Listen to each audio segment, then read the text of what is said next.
Boa tarde, pessoal. Meu nome é Thaís, eu falo aqui da UBS Silmaria, na Brasilândia. Sou técnica de farmácia, participante do Grupo GAN, na gestão autônoma da medicação. Há 2 anos quase que eu participo desse grupo. E sou uma mulher negra também, cabelo cacheado, preso de óculos, uso brinco, tenho um piercing no nariz e hoje a gente está numa sala de consultório com uma maca, balança, uma mesa, um computador e 3 cadeiras. E tem mais 2 pessoas que vão falar aqui com vocês também. Tem a Débora. Eu sou a Débora, sou fonoaudióloga da equipe Multi. Sou uma mulher negra, uso óculos, tenho um cabelo crespo, hoje ele está solto, um black power bem armado. Eu estou usando um jaleco branco. E estou sentada aqui do lado da Maristela, que vai falar um pouquinho com vocês também.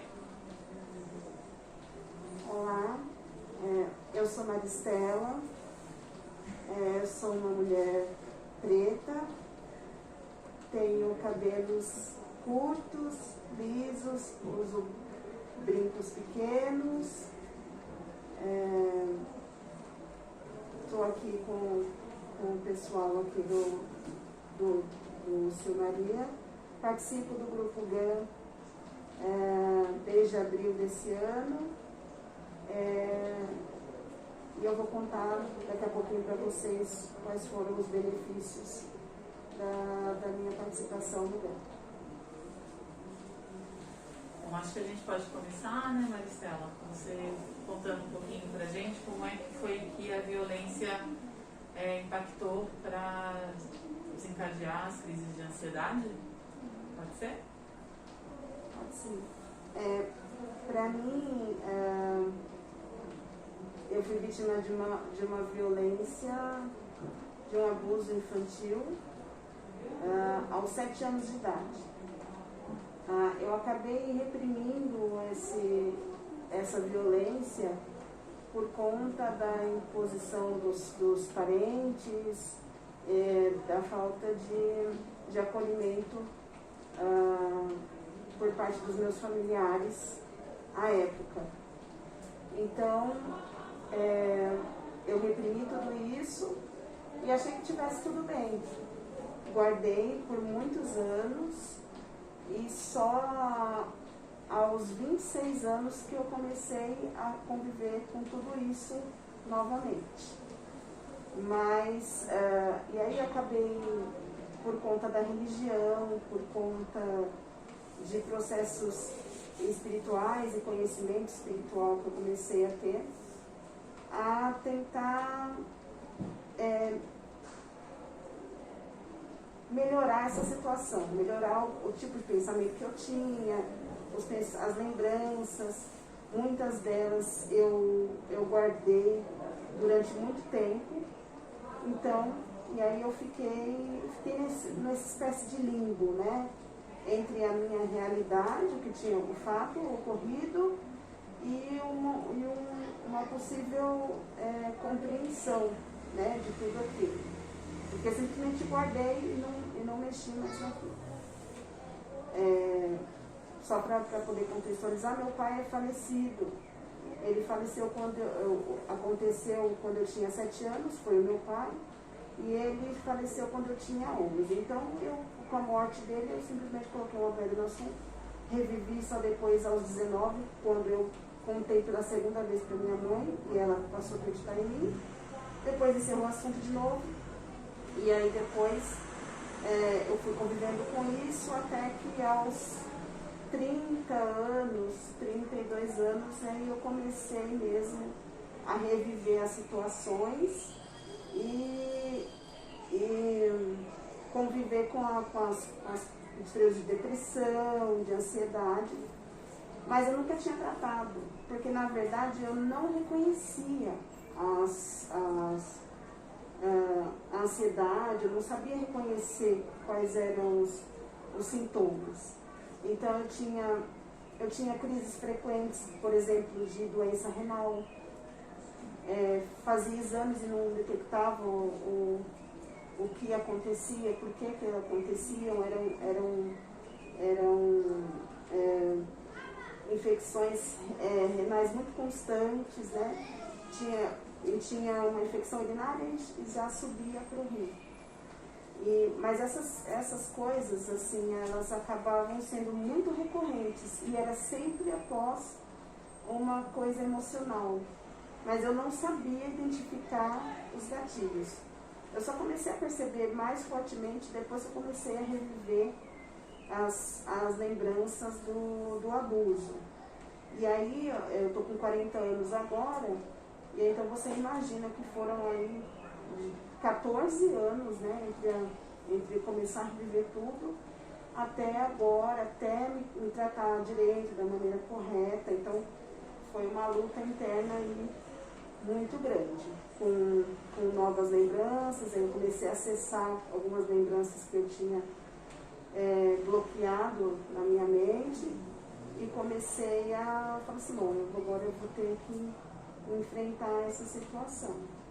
E aí e agora, mais recentemente, eu achei que estava tudo bem, eu achei que estava tudo normal.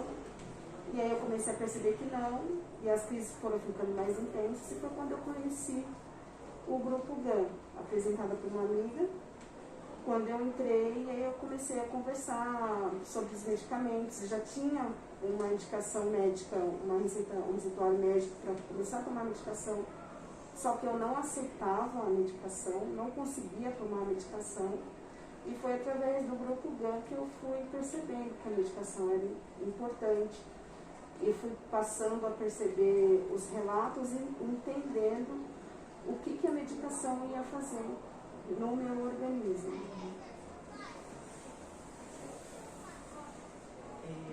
Maristela, você disse pra gente na nossa outra conversa, né, que as questões raciais impactaram muito na sua saúde mental.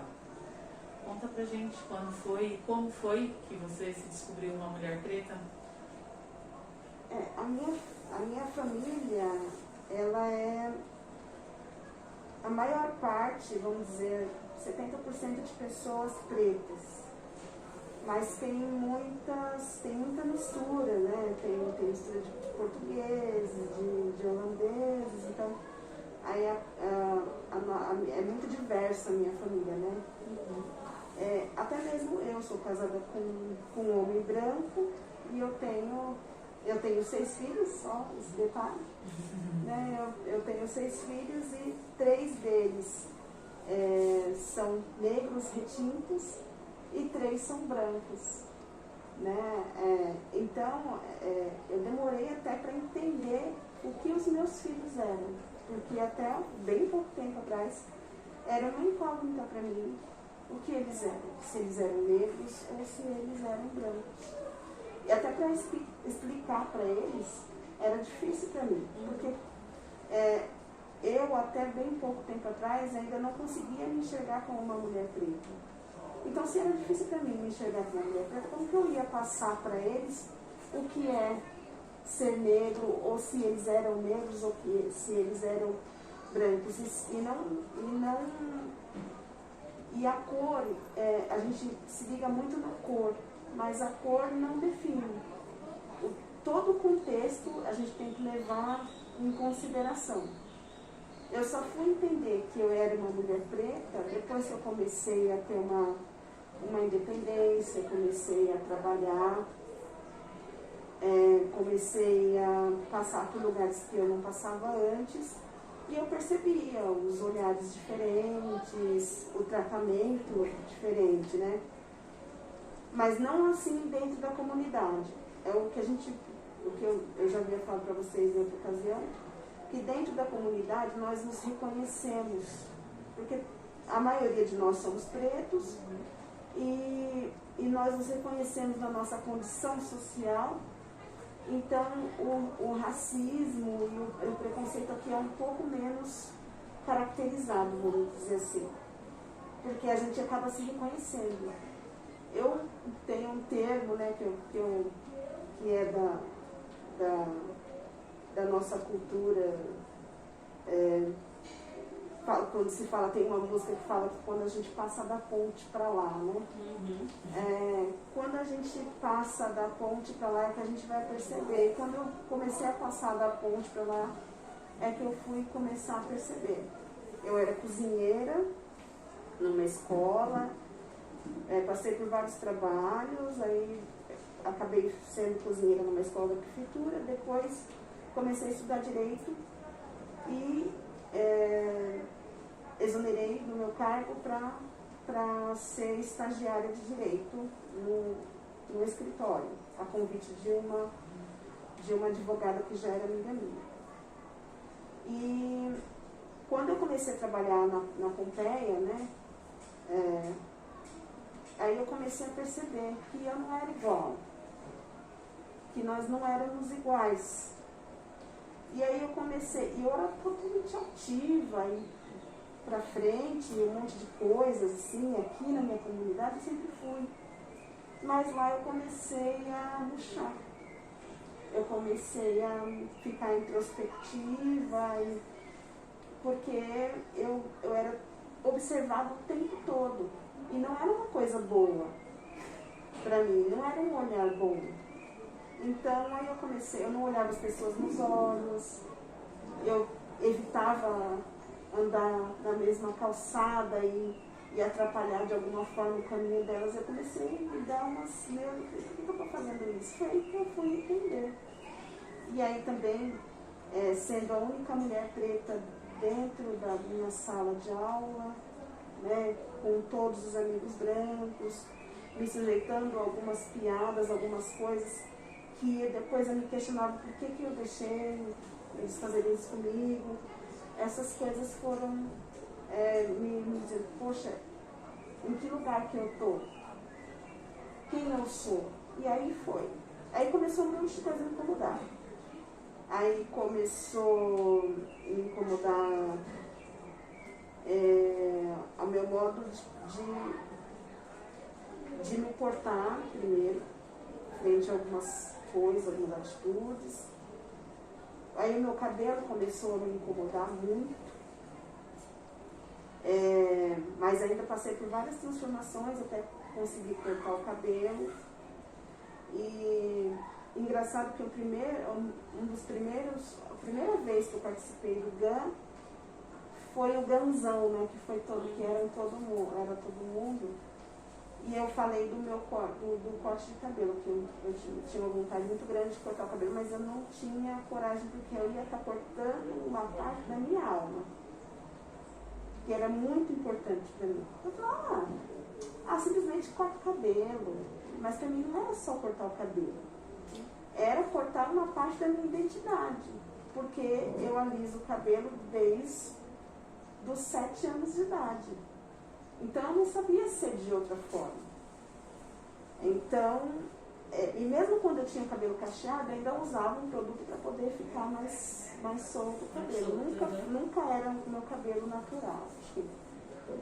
E aí quando eu pensei em cortar o cabelo, eu fiquei 1 ano e meio amadurecendo a ideia de cortar o meu cabelo para fazer a transição. Isso me doía. E quando eu fui cortar, eu peguei um lugar muito legal, eu contei toda a minha história e foi muito bonito o processo de cortar o cabelo. Chorei tudo. Hoje em dia eu aliso ainda o meu cabelo porque eu gostei do formato do corte, mas isso não me causa dor. É simplesmente porque eu quero, porque eu achei legal. E daqui a pouco, eu já estou tendo outras ideias e daqui a pouco eu vou colocar em prática. Mas assim, não me causa dor mais. Eu já estou sentindo a minha raiz ficar enrolada. Não estou alisando a ponto de tirar todos os cachos, porque eu quero sentir aí a raiz enroladinha.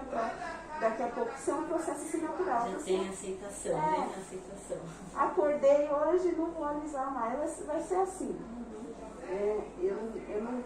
Eu eu não gosto de seguir um script para tudo, né? A minha vida sempre... Engraçado, se você olhar, parece um script, mas a minha vida nunca foi um script. Eu nunca gostei de fazer isso.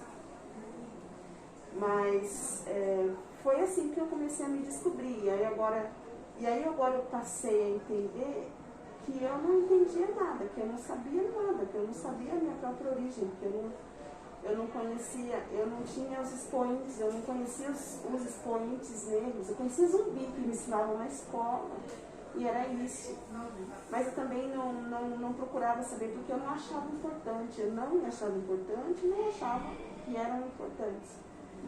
Até que, mas aí vem tudo junto, veio maturidade junto, 40 anos, corte de cabelo, tudo junto, embaralhado, até chegar, e ainda estou em processo de transformação. Né? Eu tenho hoje eu trabalho em outro escritório, o meu chefe, ele traz muita coisa assim para mim de informação, até de postura, de coisas, de enfrentamento mesmo, né? Porque eu era muito passiva, né? Frente às coisas que me aconteciam, né? Eu tinha essa postura. Até eu vou contar aqui um caso que a gente já falou, que eu acho importante, do elevador, né? O elevador é um termômetro mesmo. E uma vez eu no prédio, única negra no prédio, trabalhando num cargo que não fosse na recepção ou na limpeza, que são cargos totalmente dignos, mas que assim, eu era a única pessoa que fazia uma coisa fora daquilo, né? Como estudante de Direito e posteriormente agora bacharel em Direito. Mas eu fui entrar no elevador, né? E entrou um casal junto comigo, e esse casal, eu achei que era um marido e mulher, um senhor com aproximadamente de 45 a 50 anos, e uma mulher, eles ficaram me olhando, os dois brancos, né? E aí ele começou a comentar com ela sobre a minha cor. Ele falou, olha que cor linda, olha que pele linda, olha que maravilhosa, como se eu não estivesse ali. E aí quando abriu, e parecia que aquilo não acabava nunca, né? Quando abriu o elevador, antes de sair do elevador, ele me tocou. Ele passou o dedo em mim para sentir a minha pele. E eu fiquei paralisada, eu não fiz nada. Eu simplesmente paralisei, eu não entendi aquela situação. Eu não paralisei porque eu fiquei com medo, eu não paralisei porque eu não entendi aquilo. E eu fiquei ali, guardando aquela situação e sem entender, achando que ele fosse simplesmente mais um tarado, sei lá, alguma coisa. E eu não entendi o que aquilo significava. Só depois de meses que eu fui contar para o meu chefe o que tinha acontecido. E ele falou, você não fez nada, isso é um absurdo. O que ele fez que você é crime, ele não pode fazer isso. Né? E é advogado, né? E ele falou, não, a gente vai, eu vou falar com a recepção, eu vou atrás. E ele falou, você não pode deixar isso acontecer. Aí foi que eu falei assim, precisou um homem branco vir falar para mim, uma mulher preta, qual deveria ser a minha postura. E aí a gente começa a avaliar situações de que sempre ou até então, né, algum tempo atrás, para pessoas como eu, que não se entendiam como pessoas pretas, sempre tem que vir alguém para falar para você que você é preto. Entendeu? Nem, na maioria das vezes, não da melhor forma. A forma que meu chefe me trata e faz com que eu me sinta, faz com que eu saiba que eu posso estar em todos os lugares. Ele faz questão de deixar isso muito claro para mim. Mas eu precisei ouvir dele. E aí eu comecei a me questionar, não quero mais ouvir dele, eu quero eu pensar, eu raciocinar, eu me entender como mulher preta, como mãe, como avó que eu já sou. E aí eu comecei a pegar gatilhos e muitas coisas, né? Hoje a gente fala da saúde, muito da saúde da mulher, e a saúde da mulher também é saúde mental. Eu tenho 2 casos na minha família de depressão pós-parto, que a gente está convivendo, tentando tratar. Isso impacta diretamente na minha saúde, né? É muito forte isso. E quando eu tive os meus filhos, eu tive 6 filhos, 5 gestações, uma gemelar, a última gemelar. E eu não sei porquê, e a gente fala assim, é mimimi, é não sei o que. Não, não é. Que a pessoa olha para o rosto da mulher preta e acha que ela consegue. Você dá conta? Você consegue.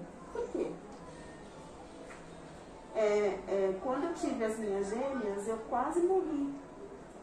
Porque simplesmente uma médica, mesmo diante de todos os exames que eu apresentei, era uma cefálica e a outra pélvica, né? Duas placentas. Ela simplesmente olhou para mim na hora de ter os bebês, eu internada uma semana no hospital, trocou plantão, entrou essa médica e ela falou, eu vou fazer um parto normal, com uma pélvica e a outra cefálica. Eu falei, mas não, nenhuma está sentada, ela estava pélvica, quer dizer, vocês entendem melhor que eu, ela estava agachada, ela não estava nem com o pé, ela estava agachada, com a bundinha, né? Então, ela falou, não, vamos fazer, você dá conta, porque eu já tinha tido 4 partos normais. Sim. E o que aconteceu, que as pessoas vão tentar, né, pensar, uma saiu e a outra pegou, né? Uma saiu muito rápido e a outra ficou. E eu não tinha dor, e aí a equipe sempre dupla a equipe, e aí quando eu vi que não ia sair, não tinha dor, não tinha nada, todo mundo já correndo. E aí o médico olhou para ela e falou assim, por que você fez uma cesárea? Porque o que pega o parto é que vai decidir, né? E aí ela falou, mas é que ela tinha boa abertura. Eu falei, eu vou morrer aqui, eu já entendi. Aí eu comecei a fazer força por mim. Ela falou, não vai adiantar assim. Aí quando eu comecei a fazer força, veio a dor. E aí, mas ela já tinha feito todas as manobras, né, para poder virar, porque o que ela fez? Ela teve que colocar a mão, ela teve que desvirar a perninha para poder ficar em pé e ela tentar trazer uma posição, né, para sair. E aí você imagina, tudo aquilo com o pai normal, não tinha mais anestesia, não tinha mais nada, não tinha nada ali. Era eu e ele e Deus. E aí quando foi saindo, a criança com certeza já estava em sofrimento, e aí saiu essa parte aqui, meu ombro é largo, meus filhos também. Eu alucinei de dor. E aí quando saiu, eles se reuniram, bateram palma pra mim. Você é guerreira, mas eu só pensava que eu não precisava ter passado por tudo aquilo. Porque uma pessoa olhou pra minha cara e achou que eu podia. E aí, graças a Deus, nós estamos bem hoje, tenho 14 anos, mas eu sofri demais mesmo. Eu não conseguia olhar na cara da médica. E toda essa violência não foi colocada no prontuário. Meu parto demorou por volta aí da segunda gemelar, demorou por volta de 16 minutos. No prontuário tem 7 minutos. Mas naquela época eu só queria ir para casa, eu só queria, né? Mas enfim, foi isso que aconteceu. Então, todas essas coisas, e aí você começa, quando você começa a se reconhecer, você vai fazendo uma regressão na sua mente e percebendo tudo que você já passou, aquilo era racismo, aquilo era preconceito, começa a identificar, né? Isso, mas só que você não pode deixar aquilo também virar uma bola de neve. Agora, já identificou, já sabe, agora é tocar pra frente. Eu falo demais, né? Mas é muito bom te ouvir, Marcela. Sempre muito bom te ouvir. Você tem algumas ideias e planos, né, para a sua comunidade, para o espaço onde você vive? Fala um pouquinho sobre qual é a sua percepção de mundo a partir do olhar aí da sua comunidade, do seu território.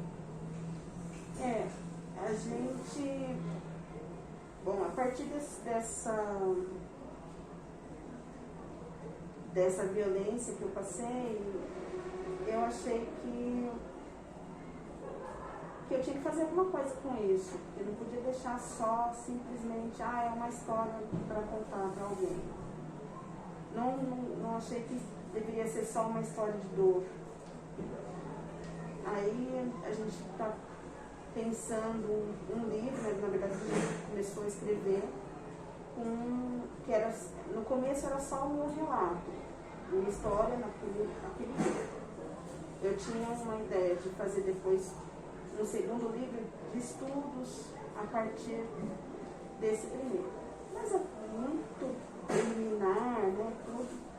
A gente teve que dar uma parada por conta da pandemia e como eu estou fazendo em parceria com uma advogada, que é a minha amiga, e a Michelle, o nome dela, e eu falei assim, ela tinha umas coisas para fazer, eu também tinha algumas coisas para fazer, e aí a gente deu uma parada. E nessa parada começou a acontecer algumas coisas, aí começaram a aparecer outras mulheres, assim, sem planejar nem nada, né? Outras mulheres com o mesmo relato. Eu acabei sabendo que eu não fui a única na minha família, né? Depois que eu contei para uma parente minha, eu fiquei sabendo que ela também foi vítima de abuso também do meu pai. E eu não conversei com todo mundo, conversei só com ela. E eu falei, bom, pode aparecer mais gente no meio do caminho. Aí começou a aparecer outras pessoas. Aí a gente teve a ideia de colocar todas no mesmo livro, para fazer os relatos dessas mulheres. E a ideia é que elas sejam acompanhadas, seja um acompanhamento multidisciplinar, né? Assim, para que elas possam expressar todo o sentimento, seja ele qual for, no livro, e que esse livro, você abre o livro e você seja abarrotado assim, desses sentimentos todos que estão ali. Né? Vai ser um relato assim, muito puro, eu quero que seja uma coisa assim, muito pura, muito genuína, né? Dessas mulheres, mas que elas sejam acompanhadas por psicólogos, né, ou psiquiatras durante esses relatos, né, que não seja uma coisa desassistida. Acho que tem que ser assim, com o direito delas, da invisibilidade delas, né, e uma pessoa só para poder colocar um rosto ali, né. A ideia primeira é essa. A segunda ideia depois é fazer um segundo estudo, mas aí uma cooperação bem técnica voltado para esse relato, estudar contexto sociológico, antropológico,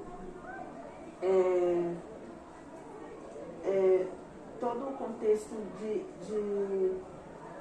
de saúde mental que essas mulheres foram submetidas, essas pessoas foram submetidas. É um livro, o primeiro livro é direcionado mais para os homens. Qual que é o objetivo? O objetivo é que a gente posteriormente possa pensar num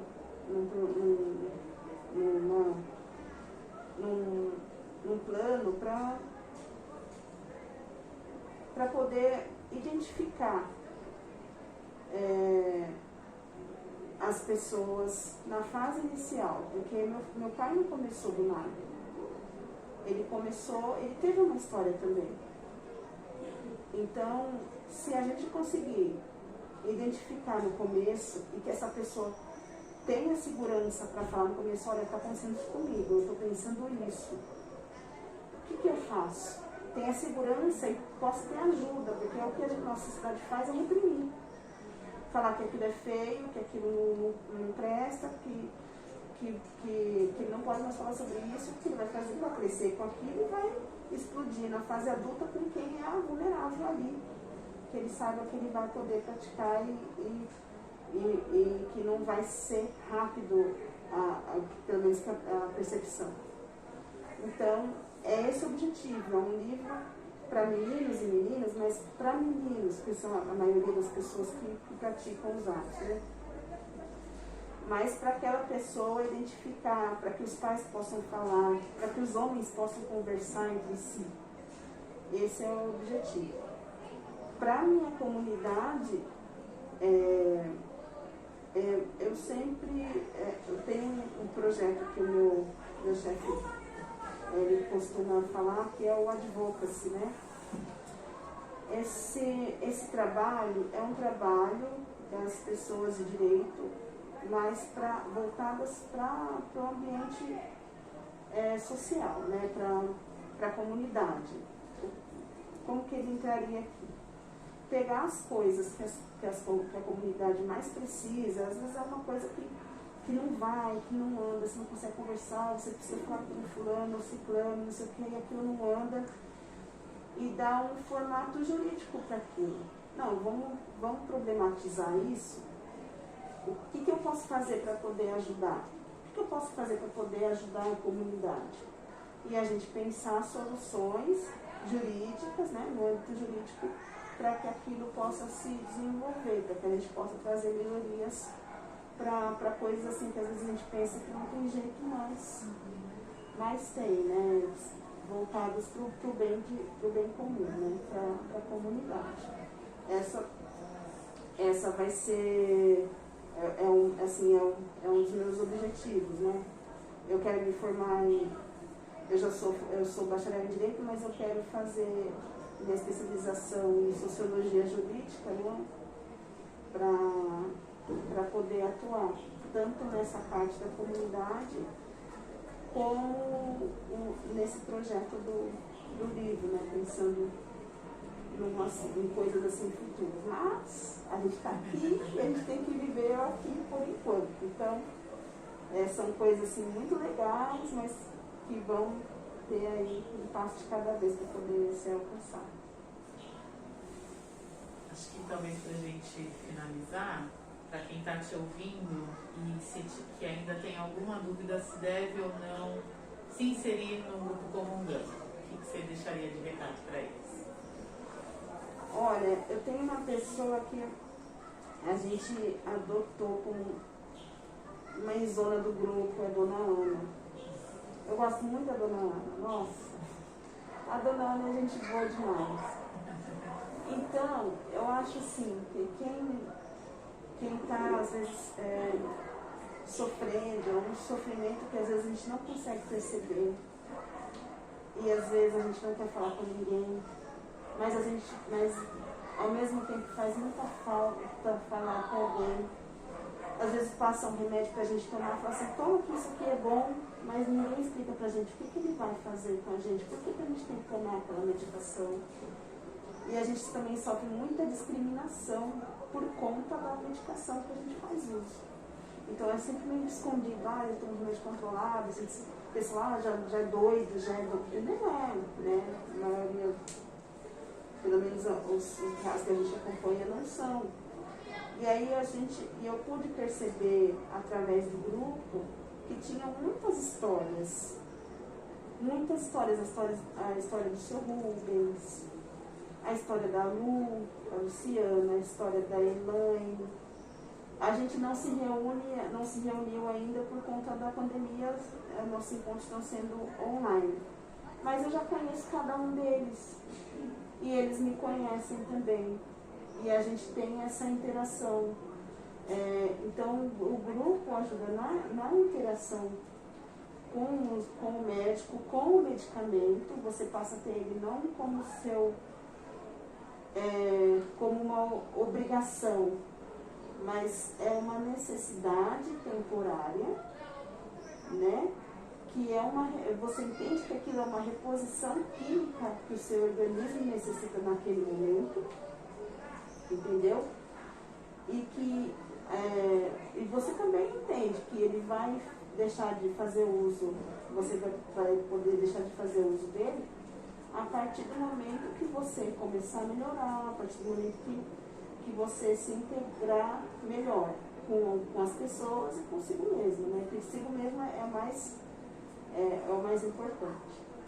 Mas o que a gente começa a perceber? Que no grupo é mais fácil a compreensão e é mais fácil você, a sua melhoria é mais perceptível, entendeu? Do que você sozinho, né? E o pessoal do GAN te prepara para o dia que você não precisa mais tomar aquele medicamento, entendeu? Não é uma coisa que a gente quer fazer para sempre, né? Mas a gente vai se preparando para o dia que não tiver que tomar mais, né? E é um processo assim natural. O grupo GAN torna um processo medicamentoso natural da gente. Acho que isso define bem. Eu queria agradecer então, Maristela, por você ter disponibilizado seu momento, né, tão particular, né, do GAN, de vivência sua mesmo, de violência que você teve, né, para contar um pouquinho pra gente, que muito bom ouvir, como a Débora falou. E eu queria agradecer também a Quilombrasa, a Estefânia, principalmente, por esse convite, por essa oportunidade de contar um pouquinho sobre o GAN aqui da UBS Silmaria. Eu queria só deixar uma... Eu sou acompanhada de uma psiquiatra particular, a Iná. É uma pessoa que me acolheu, que cuida de mim. E eu tenho esse psiquiatra e tenho o GAN. E eu estou no GAN porque eu gosto muito, porque me ajudou muito. Então, eu quero continuar. Aí é um prazer ter você no GAN também.